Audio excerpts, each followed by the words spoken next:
Hi, Brian. Hey, Pierre, what's up? What's going on? Yeah, everything is fine. Thank you so much. And you, are you fine? I'm great. I'm great. Welcome to Rockeyez. Yeah, thank you so much. And thank you for talking to me. Thank you so much. No problem. No problem. Now, I know your career, you started when you were about 15 years old. I mean, we can never cover everything that you have done, different bands you've been in. But tell me, what really drew you to guitar instead of another instrument? Nice question because no one ever asked me to to talk about when I started playing and why the guitar. Maybe when I was a child, 6 years, 7 years old, my mother she played the piano in just for fun, so she made me play a little bit of piano, but I didn't like it. Maybe because I never listened to music with the piano inside. I just listened to cartoon music, you can imagine. And I discovered the electric guitar, I think in 1989, when I saw in television, in TV, a Pink Floyd show in Venice. And it was the first time I saw a man playing the electric guitar, playing in the rock way, playing the solo. It was really the spark for me. And Right. so I started to listen to rock music, and then I started listening to Pink Floyd, then Deep Purple, Scorpions, and this was the spark of passion for the guitar. Cool. Cool. Cool. Now, in your younger days, did you play any sports or how are you? Yes, well, uh, nothing particular. I mean, I played many sport, but just for fun with Right. friends. So I play soccer, but just in the sense of run around the ball, run away all the time. I play a little bit tennis, but nothing particular, just because I don't like the antagonism of the sport. I mean, when you play sport in a professional way, you win or you lose. Right. And so in music, when two bands play in a show, if two bands make a great show, both bands win. You Right. know what I mean? Right. Yeah. So maybe it's fun for me. Right. Cool. Cool. Cool. When you were younger, did you collect anything? Records, toys, whatever? Well, no, nothing particular. I don't collect guitar. I just collect the guitar that I actually use. Maybe when I was a child, I just collect nothing about music. I'm Right. sorry, but maybe I collected for a while some coin, just the old Italian coin, like paper coin, the lira that Right. was the coin before the euro, the euro money. Is the only things the only experience in collective something. Right. Right. What'd your parents think of you going into music? Well, of course, my parents were happy because my mother played the piano, Right. and my father was a teacher in his life, so he was a teacher of Italian grammar and history. And I remember when I asked him to have a guitar, just the day after we went to a shop and he bought me the guitar. I remember when at one point he understood that the guitar was my only real passion. Right. And we have some disagreement because his passion was that I study, was that I had a degree. And Right. so finally we have a compromise in the sense that finally I had a degree in law, Mhm. and in the same time studying law, I found the time to spend for the guitar. I started teaching music to friends. I started day by day working in the music business. And finally, when I have the degree, my father was happy and I started working with music. Right, right, right. What was the first concert you attended? The first is nice because it was the first was a Necrodef gig, and it's strange because Necrodef is the band where I actually play. So 20 years after I entered the band as a guitar player, but it was a very small club, so a very small pub with full of people. It was impossible to breathe. But the biggest, the big band, my first big band playing live was Iron Maiden in Genoa, Uh-huh. in Genova, in the north of Italy. I remember it was the Fear of the Dark tour. So I mean, it was in the 1990 or something like that, maybe 1992, and was a great gig. But I remember with more passion some years after, I think 94, Right. in the same place in Genoa, gig of Deep Purple playing with Joe Satriani, because at that time Deep Purple had a split with Richie Blackmore. Right. And it was incredible to see Joe Satriani, because at that time I was discovering him, I was discovering all Guitar Heroes. In the same time, Deep Purple were one of my favorite bands. So to saying, I saw Deep Purple together with Joe Satriani was really an incredible gig. Right. Yeah. Wow. So when was it when you joined your first band, and the name of the band, and how'd that go? Did you do covers, originals, whatever? Yes, yes. Well, I don't remember the name of my first band. I was 15 years old about. We played just a really easy cover, like some ICDC stuff, like You Shook Me All Night Long. We played Right. Smoke on the Water, really easy stuff in rock, hard rock, and maybe yes, we played for a while, but not playing gig. After that, when I was on 16, 17 year old, I started playing with band with a good musician, and I started playing live. So it was a great experience. Cool, cool, cool. Now, your band Mastercastle, in 2013, you released an album, On Fire.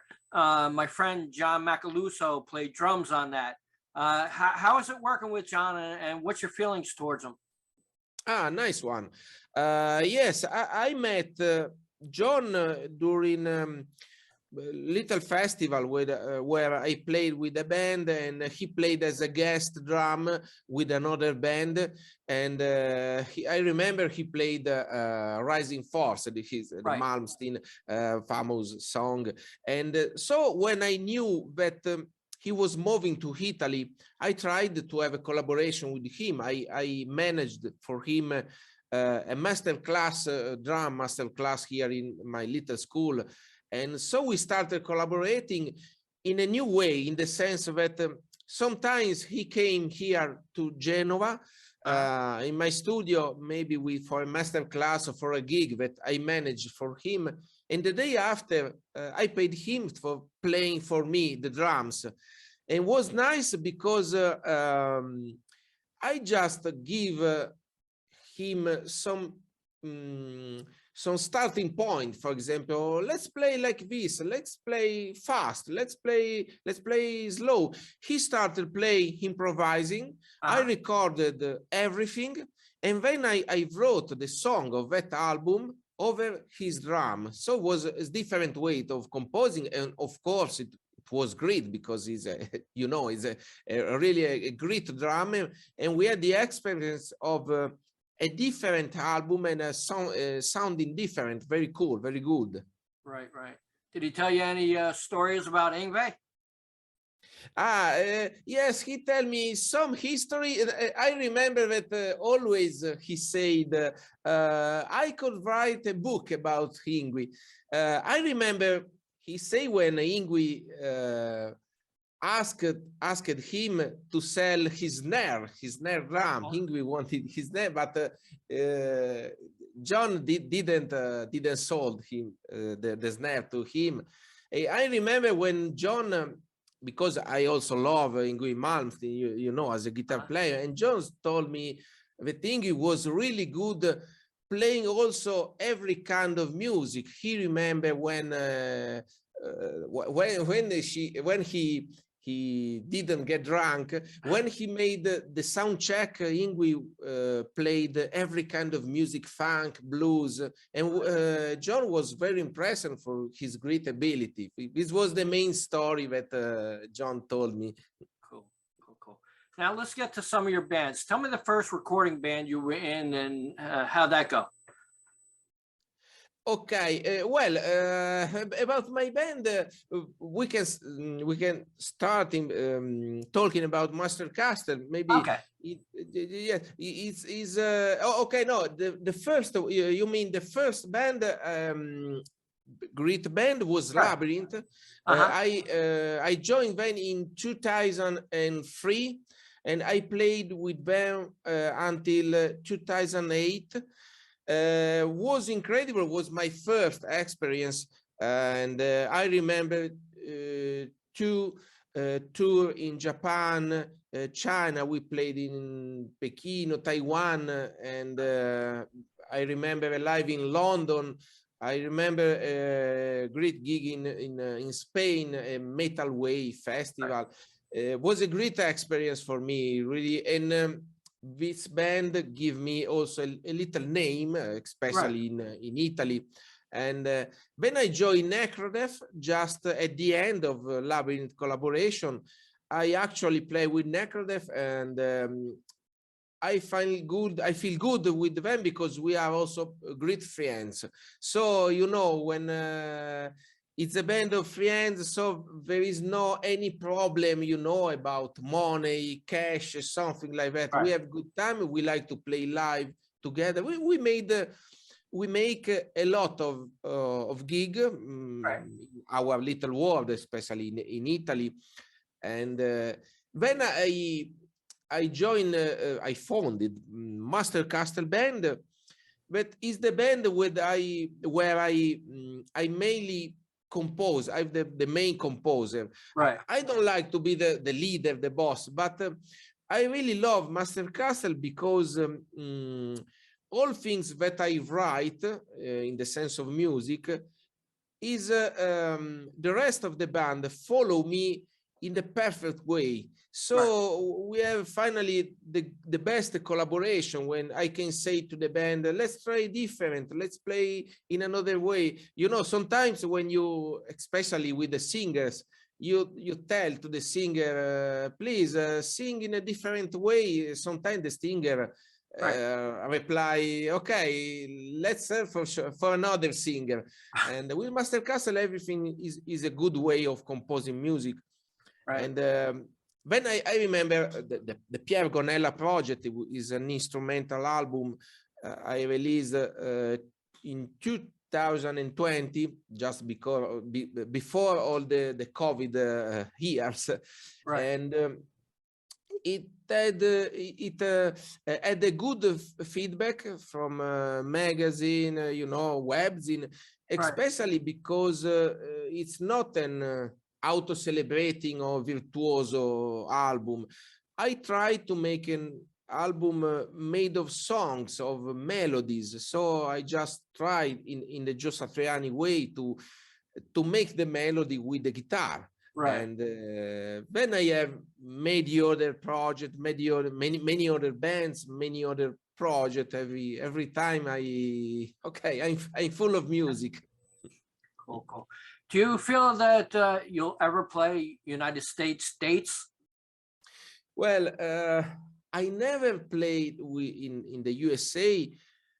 I really hope to play in the USA. I think it must be a great experience. It's not easy from Italy to get Right. to USA, because you need to be famous and to have a great production to manage all the travel and everything. But near in the future is one of my dreams that I run for. Wow, cool. Are you recording any new material at this time? Well, nothing particular, because I'm working in my free time to some new instrumental song, maybe for another Pier Gonella album. Right. And I must say that in last 2 years, especially here in Italy, because of the COVID, every live activity was at a stop. So with every band, I work recording. So I wrote all Mastercastle stuff, recorded the Mastercastle Lighthouse Pathetic during these years, the COVID time. And Necrodeath also, the new album is ready because we recorded in the COVID time and will be released, I think, at the end of this year. And also with other band as Vanexa, we play British classic heavy metal. And we also recorded the album during the COVID time. So now I hope I start, and last week playing live. I hope to make a lot of gig and then record new stuff. Now, what's your feeling about the world as it is at this time with all that's going on? Okay, well, I know I'm very sad about what's happening. And in particular, I feel that people are getting, day by day, are getting more nervous, more bad. This is my fear. So in this situation, it's not a surprise if we are living in a war time. The only thing that I make is to keep my mind busy with new things, new music. My way of my reaction is to think about good things, music things. I think that if we all in the world, it's like a dream. If we all did this way, maybe anywhere, any war had no any sense to exist. It's hard. I hope it will end soon, this war. Cool. Where can people get in touch with you or listen to your music or buy merchandise or whatever? Okay, thank you. Of course, in my website, piergonella.com, they can find any link. Then they can find me on Facebook or YouTube, just writing Pier Gonella, Mastercastle, Necrodeath, and every video they can find some link to my web shop, and they can also listen my music on Spotify if they want, and I hope they will do it. They listen to me. Cool. Well, congratulations, Pierre and Mastercastle. Thanks very much for the chat. Would you like to say anything to the fans out there? Well, I have just say hello and thanks so much to you for talking with me, and say hello to all Rockeyez webzine, and I hope to meet you with behind the stage, and let's see soon. Thanks a lot, man. I appreciate it. Thank you so much, Brian. No problem. Bye-bye. Bye, Brian. Bye. Bye-bye.